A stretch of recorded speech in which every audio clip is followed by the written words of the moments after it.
I was sitting in my parents' living room when they told me I had two choices: become my sister's unpaid nanny, or they'd raise my rent by hundreds of dollars.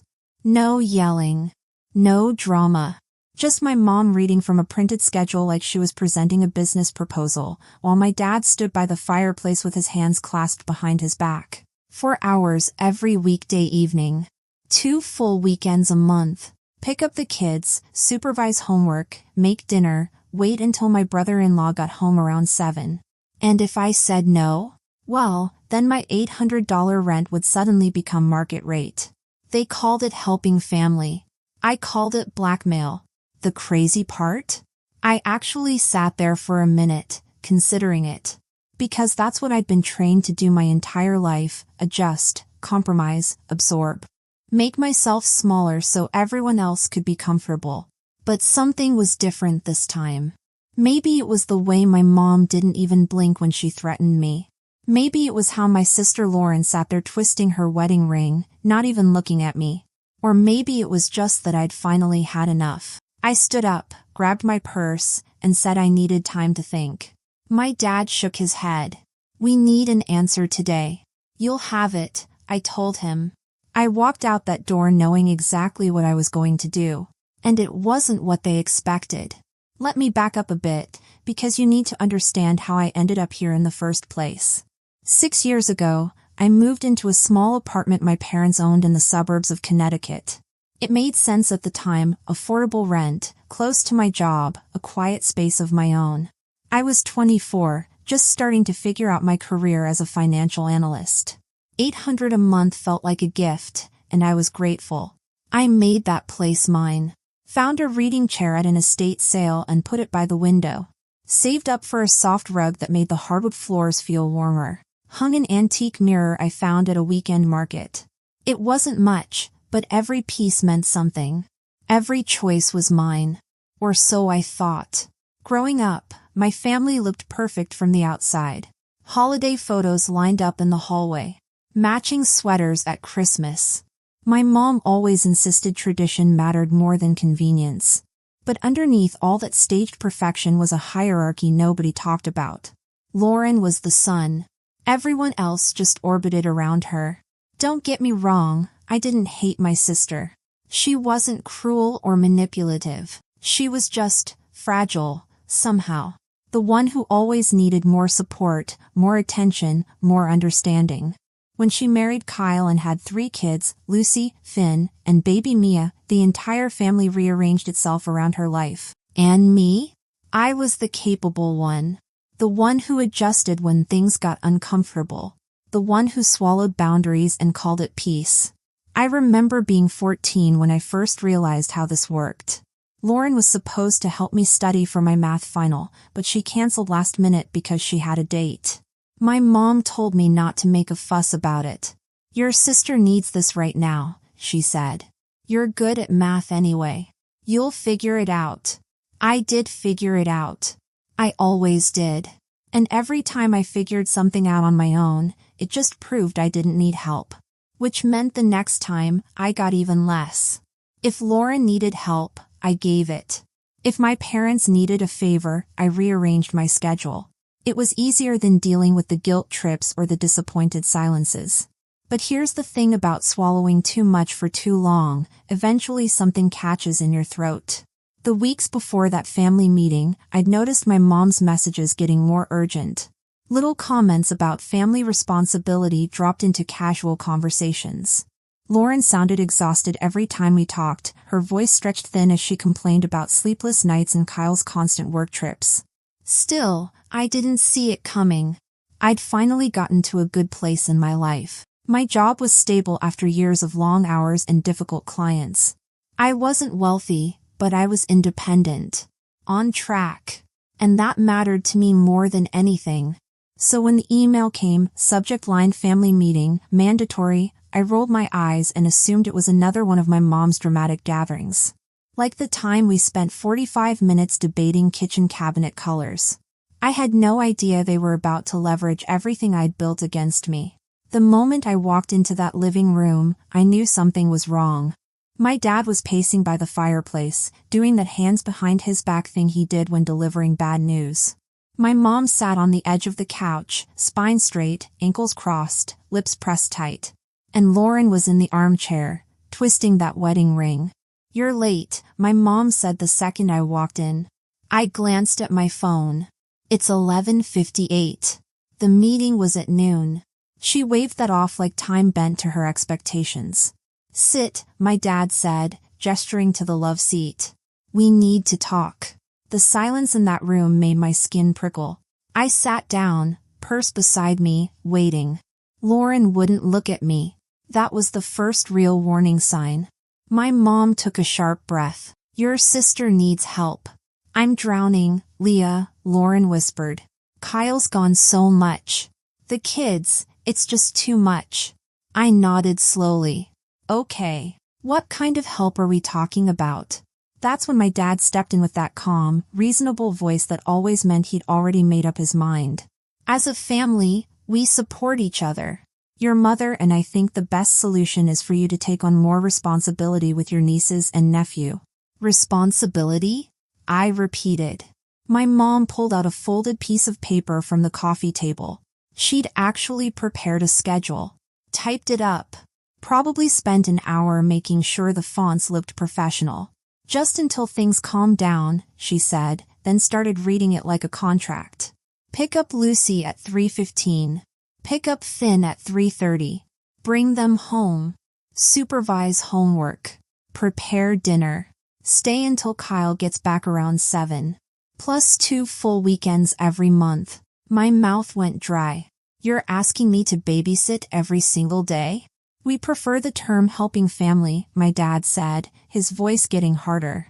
"I work until 6 most days," I said. "Sometimes later. You can adjust," he replied. Simple as that. Your job shouldn't come before family. There it was. The dismissal of everything I'd worked for, everything I'd sacrificed. 6 years of climbing through difficult clients and endless reports, finally getting promoted to senior analyst just 3 months ago, none of it mattered. "And if I don't adjust?" I asked quietly.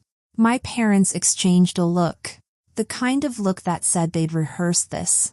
My mom folded her hands in her lap. "Then we'll need to reconsider your current rent. $800 is far below market value. If you refuse to help, we'll raise it to a fair price." My stomach dropped. "Are you threatening to raise my rent unless I become Lauren's unpaid nanny?" My mom didn't even blink. "We're asking you to contribute. If you won't, then yes, your rent will reflect market rate." Lauren finally looked up, eyes pleading. "I really need you, Leah." And that's when something inside me snapped. Not loud. Not dramatic. Just quiet, like a thread pulled too tight for too long finally breaking. I stood up. "I need time to think.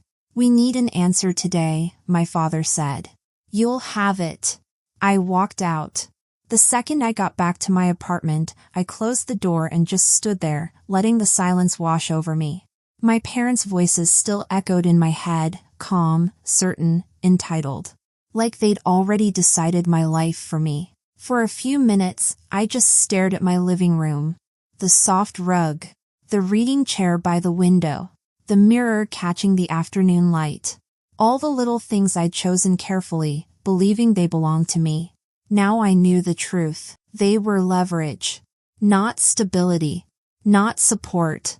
Leverage. That realization burned. I sat at my desk and pulled out my lease.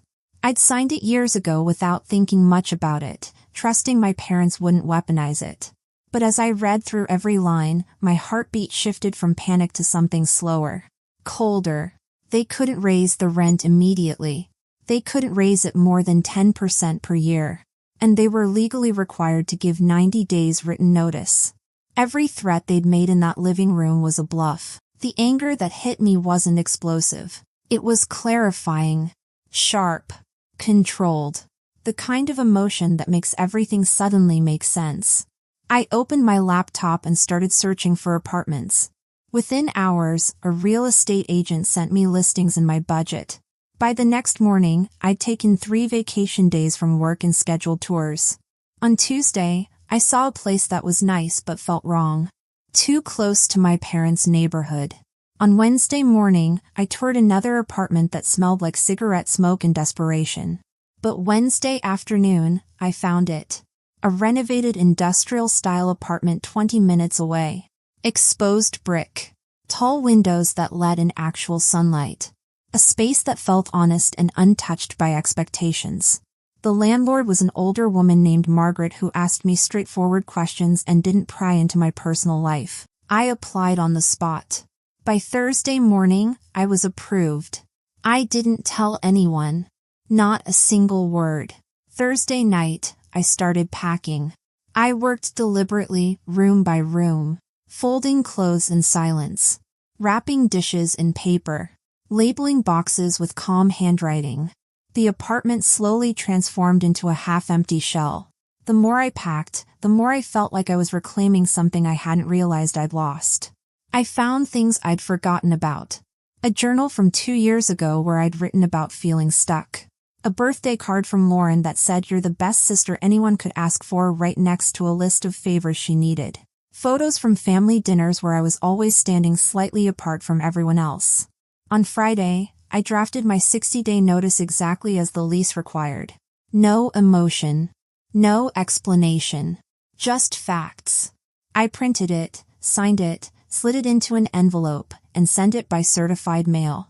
By Saturday morning, movers arrived right on time. Rain pattered softly against the windows as they carried out my furniture, my books, my carefully chosen pieces. I walked through the apartment one final time, cleaning the counters, smoothing the wrinkles from the bedspread, making sure everything was spotless. If my parents wanted to weaponize this space, they wouldn't get a single excuse. When the last box was loaded, I placed the keys on the counter, stepped outside, locked the door, and slid them through the mail slot. By the time my parents realized what was happening, I was already gone. My phone lit up before I even finished unpacking my first box. 10 missed calls. Then 16. Then 23. The voicemail icons stacked up like warning signs. I didn't press play. I didn't need to hear my mom's clipped panic or my dad's anger disguised as authority to know what they'd say. They'd gone to the apartment, found it empty, and now they were spiraling. By Sunday afternoon, I'd blocked their numbers. The silence that followed wasn't peaceful, not yet, but it was mine. On Tuesday morning, a certified letter arrived at my office. They'd tracked down my workplace. My chest tightened as I opened it, half expecting threats, half expecting guilt. It was both. A demand that I return home immediately to discuss the family situation, followed by vague threats about necessary legal steps if I didn't respond. I took the letter straight to Stephen Morrison's office. He was a lawyer a friend had recommended months ago for something unrelated, and I'd kept his card. He read it once, sighed, then read it again more slowly, the way lawyers do when something is both ridiculous and predictable. They don't have a case, he said. I figured. But they're escalating, so we need to respond. His letter went out 2 days later. Perfectly measured. All communication must go through him. Any attempt to harass or retaliate would be documented. No legal claims had standing. And just like that, the calls stopped. The silence this time felt different. Not mine. Theirs. But chaos has a way of seeping through cracks. A week and a half later, my Aunt Caroline called. I stared at the screen for a long moment before answering. They're losing it, she said before I could even speak. Your mother is furious. Your father is. I don't know. Embarrassed. Confused. Both. I didn't say anything. I didn't owe her a defense. They hired a nanny, she added quietly. It's costing them real money. Like $1,500 a month. And they're helping Lauren cover most of it because Kyle's salary isn't enough. There it was. The consequence. The real cost of what they tried to get for free. Good, I said. Someone should actually get paid for that work. Caroline was quiet for a moment. You know, your mother keeps saying you overreacted. Of course she does. But between you and me, I think she knows she messed up. She just can't admit it. 2 weeks later, Stephen called me into his office. Your parents have requested a mediation session. It appears they've also retained counsel. Of course they had. My parents were the type who hated losing more than they valued being right. I could have refused. But part of me wanted everything on record. I wanted the truth laid bare, not just in my memory, but in a room where no one could rewrite it later. The mediation was scheduled for a cold November morning at a business center downtown. I arrived early, dressed in a dark navy suit, hair pulled back, hands steady. Stephen walked beside me with the calm confidence of someone who'd handled far uglier family disputes. Inside, my parents sat at one side of a long table. Their lawyer, Margaret Carlson, beside them. My mom's face was pale. My dad's jaw was tight. Neither looked at me. The mediator, an older man named Walter Harrison, cleared his throat and explained the rules. No interruptions. Respectful language. Everyone would have time to speak. My father jumped in first. We're here because our family has been fractured over a misunderstanding. A laugh rose in my throat, sharp and humorless, but I swallowed it. My mom tried to soften her tone. We simply asked Leah to support her sister during a difficult time. We didn't expect her to flee. Flee? I repeated. I followed the legal terms of my lease and moved to a new apartment. We offered affordable housing, my father snapped. And in return? I cut in. You threatened to raise my rent unless I became my sister's unpaid nanny. Margaret shifted forward. My clients regret how that conversation came across. No, I said. Let's not rewrite it. They said the words. Raise your rent unless you help. They said it calmly, proudly, as if it were reasonable. My mother's shoulders tensed. We were trying to help Lauren. And you decided my life, my time, my job were all negotiable so hers wouldn't be. You weaponized rent. You used the apartment I cared for and paid for as leverage. You didn't ask me to help. You told me I owed it. Silence spread across the room, thick and uncomfortable. Even Margaret seemed unsure how to proceed. Stephen leaned forward. My client is willing to maintain a relationship, but only if boundaries are respected. No financial threats. No childcare obligations. No interference with her housing or career. My father's face reddened. So that's it? You expect us to accept these demands? I held his gaze. I expect you to accept that I'm an adult. And that coercion is not family.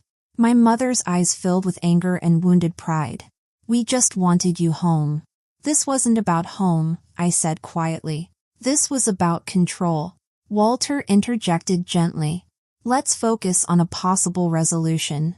It took another 30 minutes of back and forth, my parents shifting between defensiveness, justification, and reluctant acknowledgement. But eventually, they agreed. They would respect boundaries. They would stop using financial leverage. They would not pressure me into childcare. And any future issues would be approached with consent, not expectation. Margaret drafted a short memorandum. We all signed it. It wasn't legally binding, but it was a record. A line drawn in ink. As we gathered our things, my mom finally looked at me. Really looked. Her voice cracked. I didn't realize you felt trapped. You didn't need to realize, I said. I told you for years in 100 different ways. You just never listened. My father spoke last. So what happens now? I took a slow breath. Now you deal with the chaos you created. And I live my life. Stephen placed a hand on my arm, guiding me toward the door. The hallway outside was quiet, but my heartbeat steadied with every step. This wasn't victory. This wasn't revenge. This was reclamation. And for the first time in my life, I felt completely, undeniably free. The first morning in my new apartment felt almost unreal. Sunlight poured through the tall windows, warming the exposed brick, catching on the steam rising from my coffee. My shoulders weren't tense. No one was waiting for me to fix their life. No one was timing when I walked through the door. The quiet didn't feel heavy anymore. It felt earned. Work fell back into rhythm. Without the constant emotional tug-of-war, my focus sharpened. My manager even commented that I looked lighter, which made me laugh because I finally understood what it meant to not carry someone else's expectations. I started saying yes to things I'd always turned down before. Happy hours with coworkers. A weekend trip to Boston with friends. Small things that felt huge because they were mine to choose. Meanwhile, the consequences of my family's ultimatum settled exactly where they belonged. Lauren hired a full-time nanny, someone qualified, someone fairly paid. My parents helped cover the cost, which according to Aunt Caroline became a monthly reminder of the moment they'd pushed too far. I didn't gloat. Not even privately. But there was a certain poetic symmetry in watching them absorb the responsibility they'd tried to dump on me.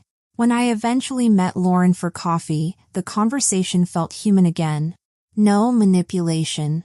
No desperation. Just two sisters trying to rebuild something honest. "I'm sorry," she said quietly. I knew what they were doing was wrong. I was so tired. "I get it," I said. "But being tired doesn't mean you get to use people." She nodded. "The nanny is great, by the way. Professional. The kids actually listened to her. I didn't volunteer to babysit. She didn't ask." And that alone showed how much had changed. Dinner with my parents came weeks later at a neutral restaurant. It was awkward at first, but civil. Careful. Almost fragile. They asked about my new place, my work, my routine. I answered with the confidence of someone who finally understood her own worth. Our relationship wasn't healed. Not fully. Maybe never.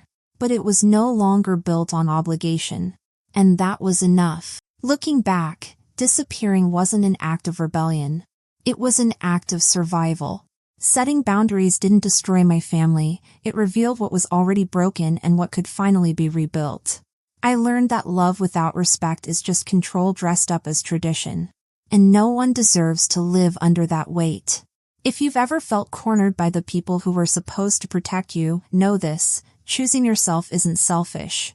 It's necessary. Thanks for listening, and if you liked this story, share it with others who need to hear it, and don't forget to comment and subscribe for more stories about standing up for yourself when the world expects you to stay small. Sometimes the bravest thing you can do is walk away from people who treat your boundaries like suggestions.